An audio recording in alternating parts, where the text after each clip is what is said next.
WCNC Charlotte, this is Flashpoint. Thanks for joining us here on Flashpoint. I'm Ben Thompson. Charlotte's election for mayor and city council is Tuesday. As you know, it should have happened last year, but due to the delayed census data, it's happening right now. And as of just this past Thursday morning, more than 19,000 people voted early. Not that many.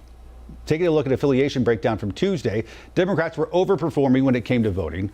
Republicans were right on track. Unaffiliated voters were lacking when it came to getting to the polls. Joining us now, the guy to break down all this data for us, Catawba College political science professor, Dr. Michael Bitzer. Professor, thanks as always for coming on. We appreciate it. My pleasure. All right, so talk to us about the city elections here in Charlotte. You are saying that we should not be expecting a high turnout, and I know we have numbers from early voting. We do have early numbers from voting, and they all point to what I would describe in a political science term as abysmal turnout. Yes, we are in a municipal election. These are the offices that affect the citizens on a day-to-day basis with their policy decisions. But the likelihood is by Tuesday's election, I would be shocked if we have over 10% of the 600,000 voters casting a ballot for this municipal election. What does that say about voters in Charlotte? Well, certainly Charlotte is a dominant Democratic town. If you look at voter registration, nearly half of the voters are registered Democrats. Only 18% are registered Republicans. So it's almost a kind of foregone conclusion. Yes, Republicans are making an effort. They are trying to put the resources into winning elections. But like national urban areas, Charlotte has moved steadily more and more Democratic. And when you don't have a competitive two-party system, that oftentimes impacts the turnout level, and you get only the most core partisans of that one-party city. All right, switching gears to the November normal election, for lack of a better term. At the top of the ticket is the Senate race. New numbers show Democrat Sherry Beasley has a big financial advantage over Republican Ted Budd. In the last 3 months, Beasley was able to raise $5.8 million. Budd brought in just under $1.8 million. Many polls have the two pretty close, but giving Budd the edge. You think despite her financial advantage right now, he still got the overall electoral advantage? I think the midterm fundamentals that we as political scientists study do point to an advantage Republican year this year, and particularly here in North Carolina. These are impressive numbers for the Beasley campaign. And I think what this shows, more importantly, is to national organizations, particularly out of Washington, to say, hey, I can hold my own when it comes to fundraising.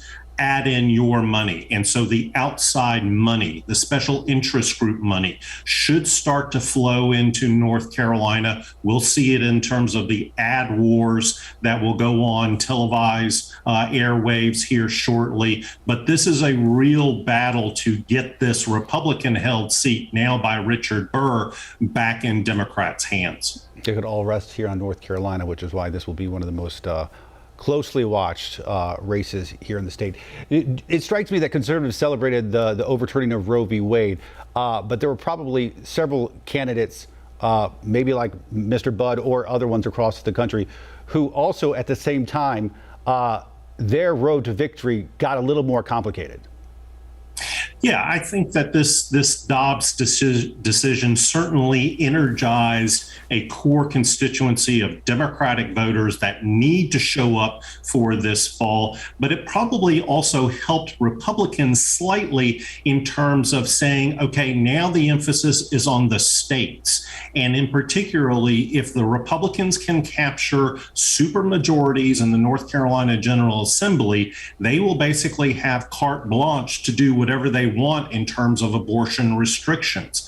And so this is probably a wash for both sides, but I would say that this is probably an elevation of a potentially good turnout for November's general election.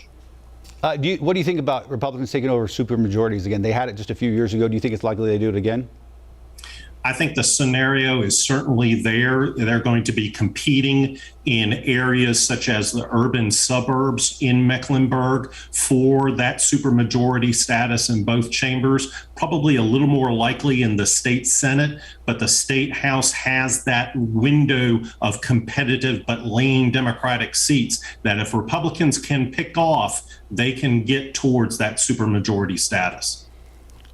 Taking a look at North Carolina's other senator right now, Tom Tillis. This week he was one of several Republicans who voiced possible support for a bill that would codify same-sex marriage at the federal level. The bill passed the House with bipartisan support. And this sort of surprised some folks, only because it was 10 years ago. Tillis was the House Speaker in Raleigh when the General Assembly and then voters passed a state constitutional amendment to ban gay marriage. He sort of hinted at the time to a group of students that he thought this was a generational issue, is what he called it 10 years ago, and that it would be only a matter of time. I think he said at the time 20 years before it got repealed. Little did we know it's going to be about 3 years after this. Were you surprised to hear him go ahead and say, you know what, I could probably support this?